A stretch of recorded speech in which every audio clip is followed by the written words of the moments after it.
Quite a journey, wasn't it? Thank you for reading my book. In case you didn't know, I am a neuroscience researcher and I love to incorporate things I learn about the brain into my books. This idea about using heroin was just because I wanted to show how you can slowly make a world that of addiction that is negatively viewed into something that is more nuanced than that. And I need to give a detailed explanation of some of the important aspects of this book, the mystery. First thing I'd like to state is that the final chapter, chapter 15, is supposed to be the answers to the puzzles, where you go over the text and realize what things are what. But I understand that it is not easy to piece together. There are two things that everybody asks me about, which was mentioned by Zlatko in their conversation. The first one is that the butlers aren't real. The butlers and the maids are just the body of the drug addict who's trying to get heroin or the other drug as soon as possible. So the word soma in Greek means body, and he was Ellie's body, which explains why he was so loyal to him, why he was doing exactly as he was expected. In the case of Angela, you can see that her maid's name was McHale, which you can see on the register as well as Angela McHale, but I mean, that's a really hard one to piece through. The second one is that heroin does not cause hallucinations. All the guests knew that they were in a heroin camp, in the crap it was, but this idea of this exclusive elite club is what they maintain from the heroin. It is not really specific to the drug, but it is some kind of aspect that they created in order to isolate from the concept of just being in a drug camp. So there was no hotel, there was no hallucination of that. Unfortunately, it was just a deception from my part to you. And there are certain aspects that I've taken to deceive the reader, but for the most part, there are a lot of metaphors and analogical sense relating to heroin. I mean, there's honestly so many that I don't think I could even make an exhaustive list very quickly. So I'm gonna go over most of the chapters from the top of my head, and I apologize if this is not exactly segmented appropriately. I'm just gonna be flowing through the things that I remember. Right from the get-go of the prologue, you can see that there's 206 referring to the number of human bones.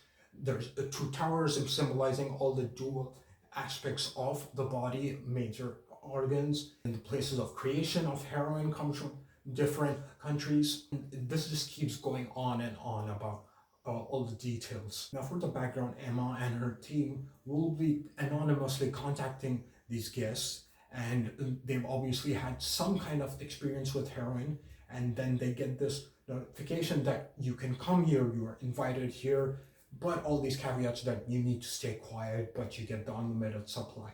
Now, they specifically chose the people who are a little bit distant away from family, and they're not gonna get much questions after about where they went, and of course they're filthy rich. Arriving at the camp, it says that they were under some kind of influence, so they did not know exactly where they were coming, which Ellie mentions as well.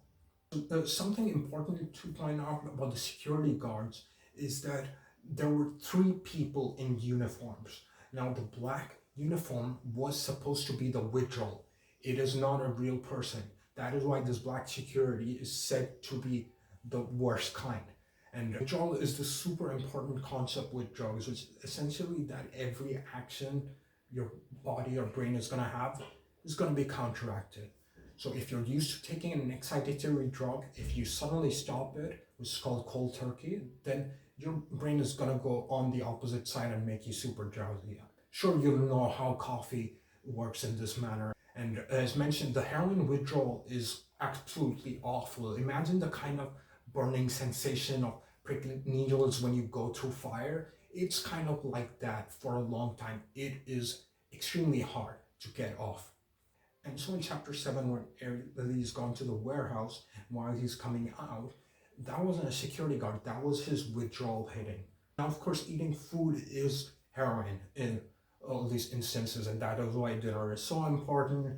That is why people really care about the food, whatever. And that is why Soma insisted that Ellie should eat after his withdrawal stage in chapter 7. Then there are the people in the white uniform, which are the janitors who are given some minimal wage and told to shut up and just clean around. And so this white is like the pure of the sin, which is mentioned.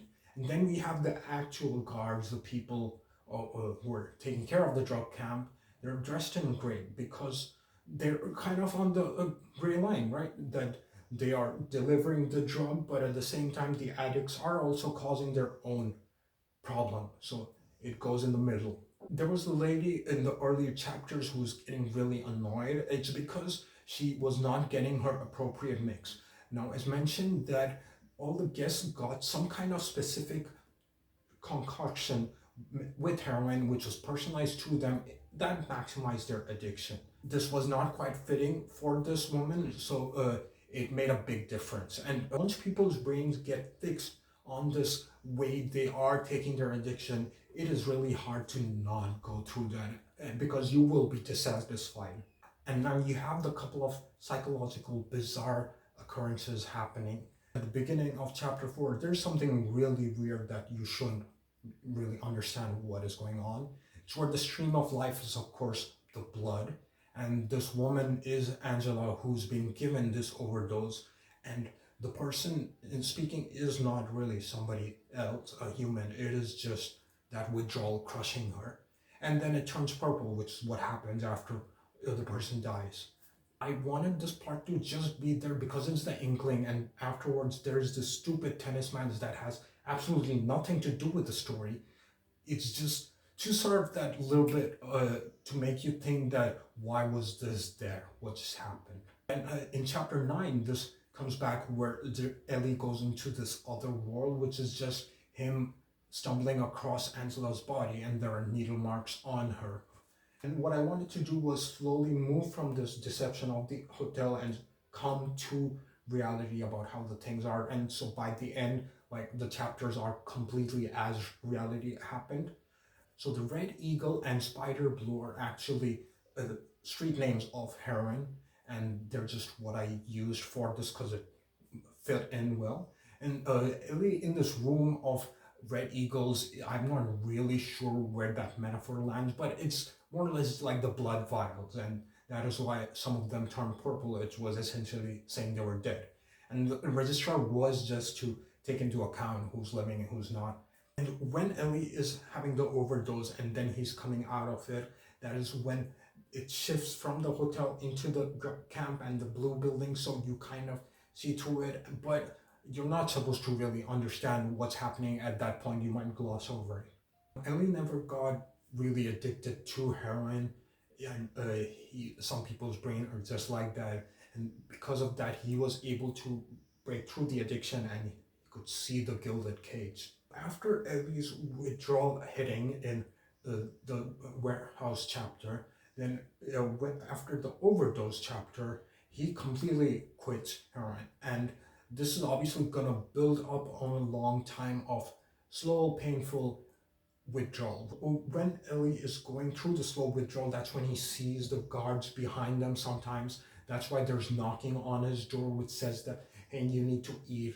That was the bizarre part where Soma's body gets disfigured, because that is just that last part of withdrawal hitting him. It's even specifically mentioned in the text that this was withdrawal. Now, the other person with the red eagle of the question mark is Tanner. And I picked the name Tanner specifically because he's like the wolf in the sheep's clothing, the skin part. And Tanner really plays an important part in the story that is kind of neglected. That Tanner was the one who was kind of looking towards Ellie, and he had immediately knew that there was something different about him.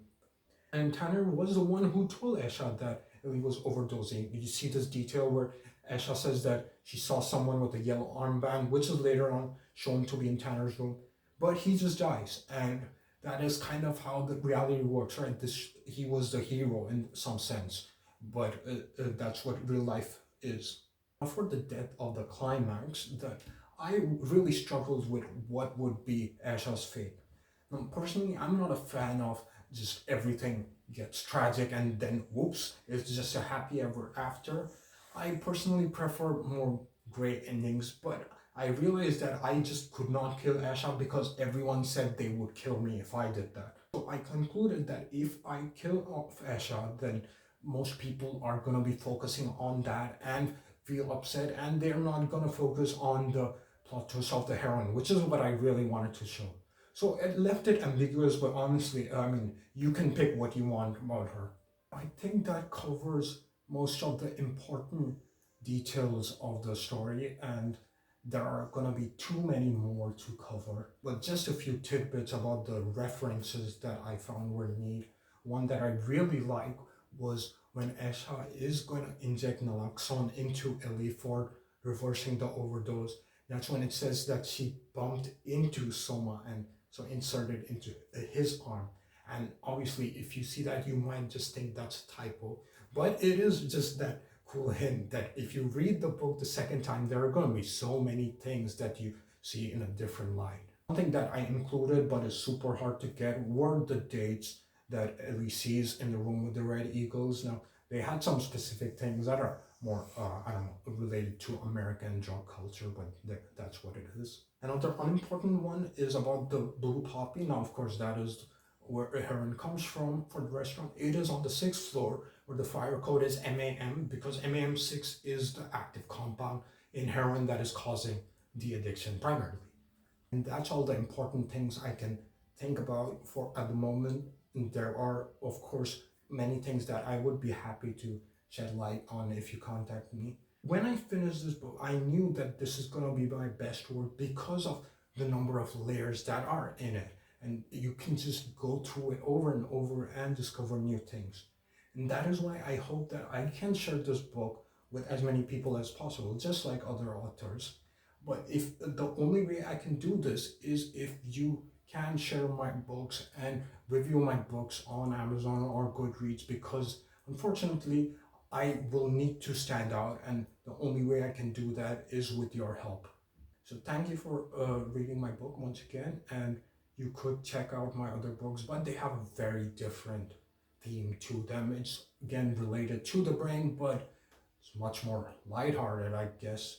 You might enjoy the adventure part of it as well. Let me know if you have anything to discuss. I'd be happy to talk.